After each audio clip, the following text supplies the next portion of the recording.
Hello Mark, this is Ted. Today I'm going to read Mechai Viravaidya, How Mr. Condom Made Thailand a Better Place for Life and Love. I'm junior, my school number is SO341013. Welcome to Thailand. Now when I was a young man, 40 years ago, the country was very full with dots and lots of people living in poverty. We decided to do something about it, but we didn't begin with a welfare program or a poverty reduction program, but we began with a family planning program, following a very successful maternal child health activities, sets of activities. So basically, no one would accept family planning if their children didn't survive. So the first step, get to the children, get to the mother, and then follow up with family planning. Not just child mortality alone, you need also family planning. Now, let me take you back as to why we needed to do it. In my country, that was the case in 1974. 7 children per family, tremendous growth at 3.3%. There was just no future. We needed to reduce the population growth rate. So we said, let's do it. The women said, we agree we'll use pills, but we need a doctor to prescribe the pills. And we had very few doctors. We didn't take no as an answer. We took no as a question. We went to the nurses and the midwives, who were also women, and did a fantastic job at explaining how to use the pill. That was wonderful, but it covered only 20% of the country. What do we do for the other 80%? Leave them alone and say, well, they're not medical personnel. No, we decided to do a bit more. So we went to the ordinary people that you saw. Actually, below that yellow sign, I wish they hadn't wiped that, because there was Coca-Cola there. We're so much bigger than Coca-Cola in those days, and no difference. The people they chose were the people we choose. They were well known in the community. They knew that customers were always right, and they were terrific, and they practiced their family planning themselves, so they could supply pills and condoms throughout the country, in every village of the country. So there we are. We went to the people who were seen as the cause of the problem to be the solution. Wherever there were people, and you can see boats with the women selling things, there's the floating market selling bananas and crabs, and also contraceptives. Wherever you find people, you find contraceptives in Thailand.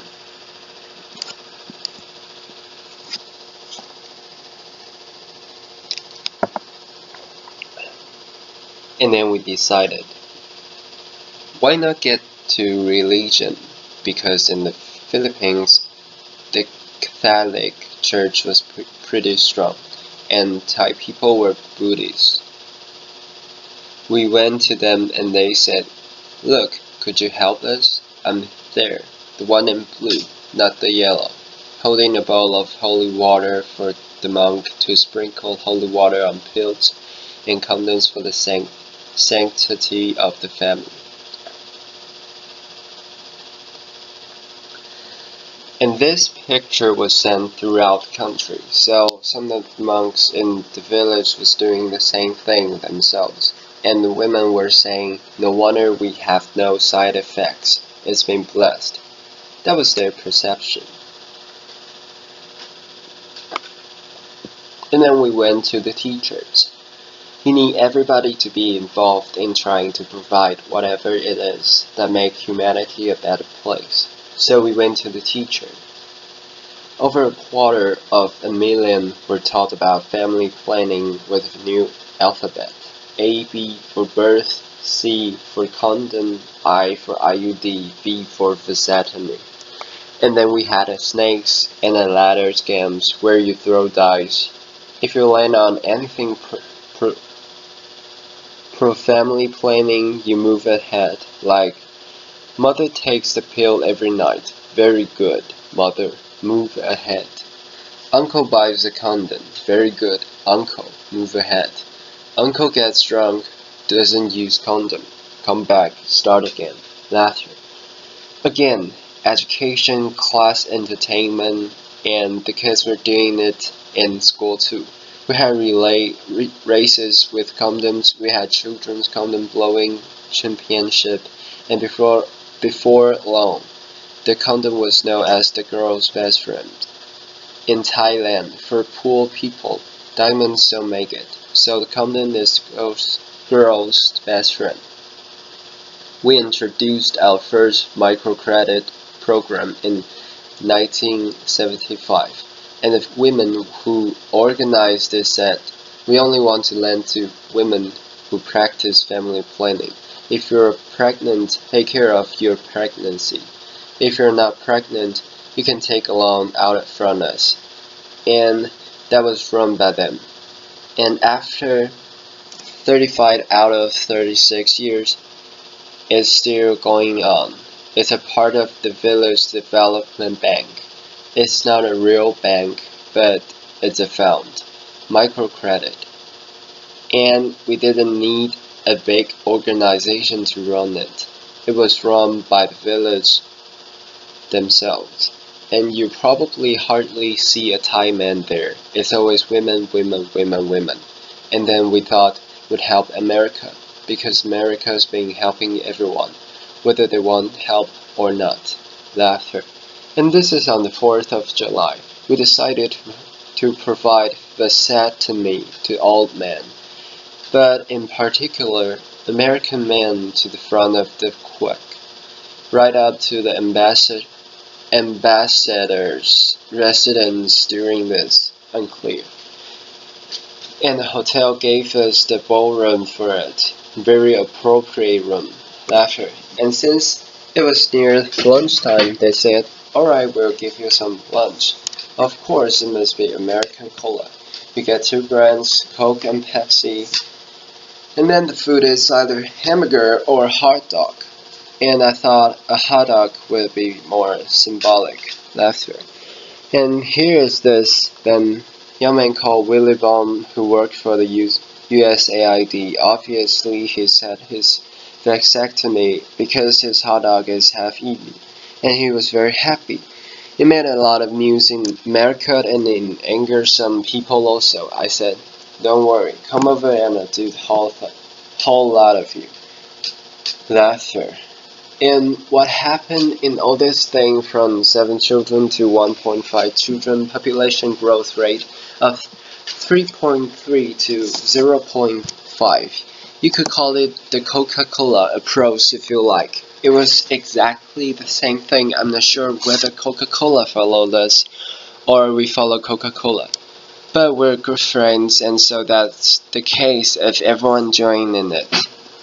We didn't have a strong government, we didn't have lots of doctors, but it's everybody's job who can change attitude and behavior.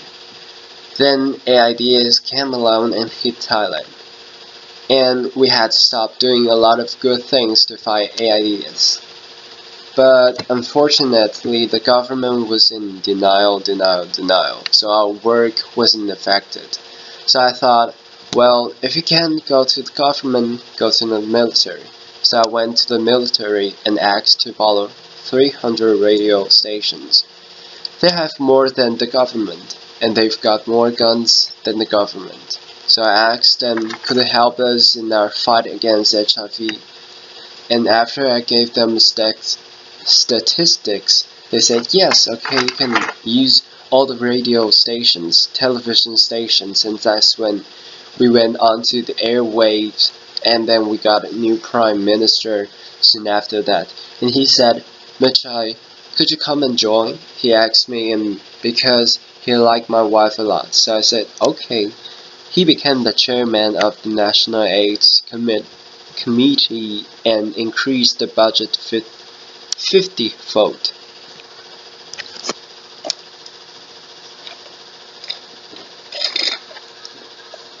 Every ministry, even judges, have to be involved in AIDS education. Everyone, and we said the public institution, religious institutions, schools, everyone was involved.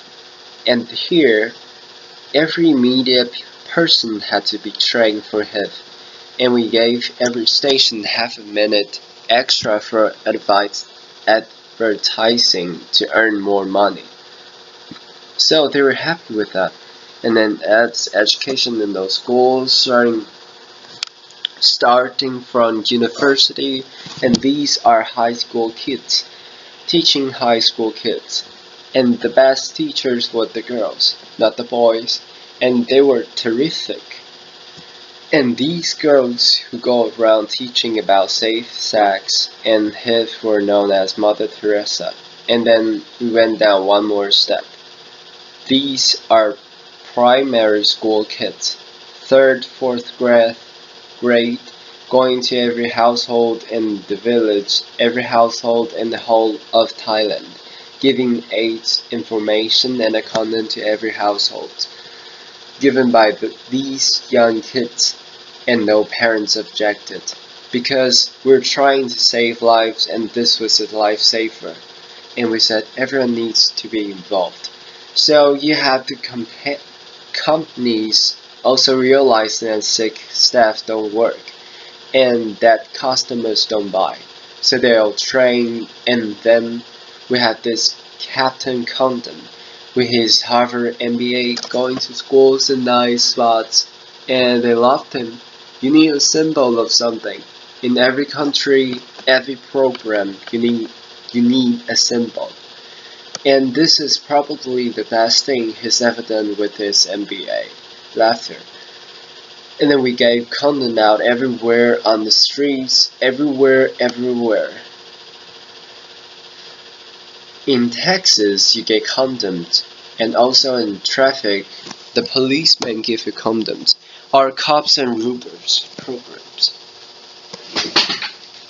Laughter. So, can you imagine New York policemen giving out condoms? Of course I can, and they enjoyed it immensely. I see them standing around right now everywhere. Imagine if they had condoms given out to all sorts of people. And then you change, we have hairbands, clothing, and a condom for your mobile phone during the raining season. Laughter.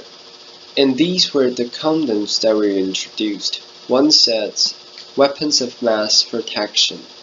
We found, somebody here was searching for the weapon of mass destructions. But we have found the weapon of mass protection, the condom.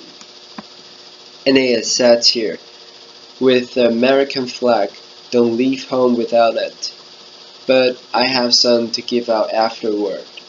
But Debbie warned you, these are Thai-sized, so be very careful. Laughter. And so you can see that condoms can do so many things. Look at this. I gave this to Alcohol and to Bill Sr. also. Stop global warming. Use condoms.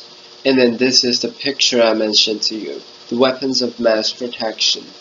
And let the next Olympics save our lives. Why just run around? Laughter. And then finally in Thailand we're Buddhists. We don't have God, so instead we said, in Ruber we trust. Laughter. So you can see that we added everything to our endeavor for making life better for the people. We had condoms in all the refrigerators in the hotels and the schools because alcohol impairs judgment. And then what happened? After all this time, everybody joined it. According to UN, new cases of HIV declined by 90%, and according to the World Bank, 7.7 million lives were saved. Otherwise, there wouldn't be many Thais walking around today. So it just showed you could do something about it. 90% of the funding came from Thailand. There was political commitment. some financial commitment, and everybody joined in the fight. So just don't leave it to the specialists, and doctors and nurses we all need to help. And then we decided to help people out of poverty. Now that we got AIDS somewhat out of the way, this time not with government alone, but in cooperation with the business community. Because poor people are business people who lack business skills and access to credit. Those are things to be provided by the business community. We're trying to turn them into barefoot in entrepreneurs, little business people. The only way out of poverty is through business enterprise. So that was done. The money goes from the company into the values via tree planting. It's not a free gift. They plant trees and the money goes into their microcredit fund, which we call the Village Development Bank. Everybody joins in, and they feel they own the bank because they have brought money in. And before you can borrow the money, you need to be trained. And we believe if you want to help the poor, those who are living in poverty, access to credit must be a human right. Access to credit must be a human right. Otherwise, they'll never get out of poverty. And then before getting a loan, you must be trained. Here's what we call the Barefoot MBA. Teaching people how to do business so that when they borrow money, they succeed with the business. Here's some of the business: mushroom, crabs, vegetables, tree, fruits, and this is very interesting. Nike ice cream and Nike biscuits. This is a village sponsored by Nike. They said they should stop making shoes and clothes, make these better, because we can afford them. And then we have silk, Thai silk. Now we're making Scottish tartans, as you can see on the left. You said all people of Scottish ancestors. So anyone sitting in and watching TV, get in touch with me. And then this is our answer to Starbucks in Thailand: coffee and condoms. See, Starbucks, you awake. We keep you awake and alive. That's the difference. Can you imagine at every Starbucks that you can also get condoms? You can order your condoms with your cappuccino. And then now, finally, in education, we want to change the school that's being utilized into the place where it's a lifelong learning center for everyone. We call this our school-based integrated rural development. And it's the center of focal point for economic and social development. We do the school, make it serve the community needs, and here's a bamboo building. All of them are bamboo. This is a geodesic dome made of bamboo, and I'm sure Buckminster Fuller would be very, very proud to see a bamboo geodesic dome. And we use vegetables around school grounds, so they raise their own vegetables. And then finally, I firmly believe if we want the NDGs to work, the Millennium Development Goals, we need to add family planning to it. Of course, child mortality first and then family planning. Everyone needs family planning service. It's underutilized. So we have now found weapons of mass protection, and we also asked the next Olympics to be involved in saving lives. And then finally, that's our next network. And these are our Thai tulips. Laughter. Thank you very much indeed. Applause.